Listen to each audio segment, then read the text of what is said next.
Hi again everybody. Well, as you can see, this hair situation is just getting out of control now. It's been weeks since I've been able to have my hair cut and goodness knows what's happening up there.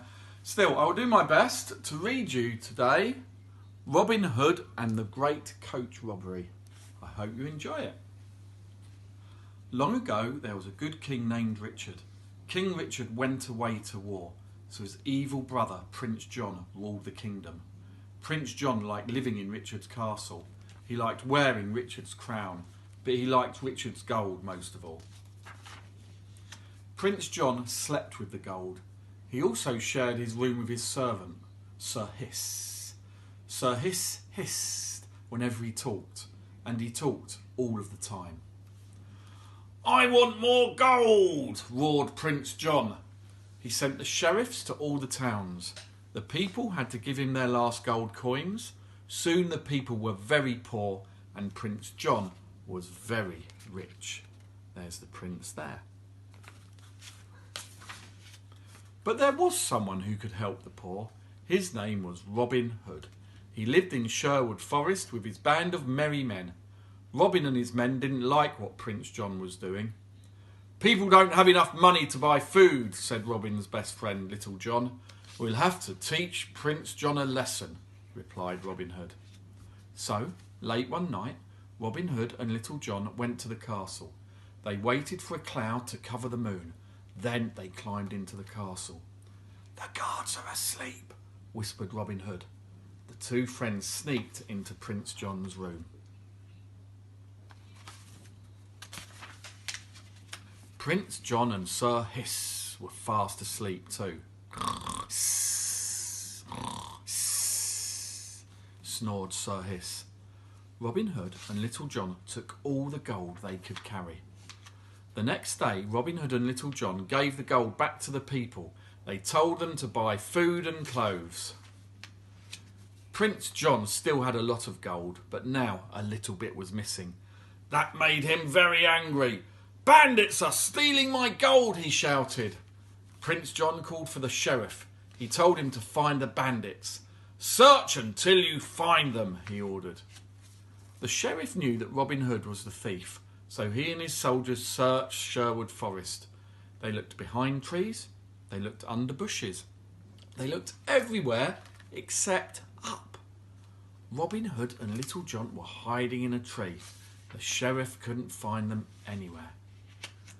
Prince John decided that he would get more gold by himself. The next day he went out in the royal coach. The poor people had to give their gold back to Prince John, and soon the royal treasure chest was filled with gold. But Robin Hood and Little John were watching, and Robin had an idea. They went home and Robin opened a trunk full of old clothes. He gave Little John a dress, a scarf and a wig. "Put these on," Robin said. Little John didn't want to wear a dress. "Can't we just be bandits?" he complained, but he put the dress on anyway. Inside the royal coach, Prince John was playing with his gold. He was very happy. "You have a talent for getting gold," Sir Hiss told him. Just then they heard someone calling. "You, Prince John, may I tell you your fortune?" cooed Robin Hood. He sounded just like an old woman. Prince John loved to hear about himself, so he shouted, "Stop the coach!" Sir Hiss didn't like the way the fortune tellers looked. "What if they are bandits?" he whispered. "Bandits in dresses? Really, Sir Hiss, you worry too much," the prince said. Prince John invited the fortune tellers into the royal coach. He let them kiss his royal hand. So Robin and Little John stole the royal jewels from the royal rings. Sir Hiss saw what had happened, but Prince John did not. Sir Hiss tried to warn Prince John.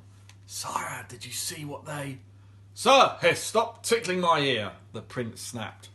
Prince John grabbed Sir Hiss and tied him in a knot. "Sir Hiss, you have hissed your last hiss," Prince John shouted. He stuffed Sir Hiss into a basket and put the lid on, and then he sat on the lid. Robin Hood sat across from Prince John. He waved his hands. Then he called for the spirits to tell him Prince John's fortune. "You spirits, come to us," Robin said. Little John was outside the coach. He held a balloon on a stick. The balloon was full of fireflies. When he heard Robin call for the spirits, Little John poked the balloon through the royal curtain. "Look, sire, look," shouted Robin. "The spirits are here, in a magic ball." "Floating spirits?" cried Prince John.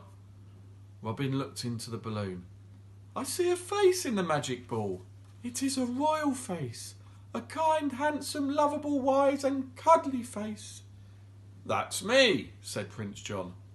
Robin told Prince John to close his eyes. "You will have lots of gold and jewels," Robin said.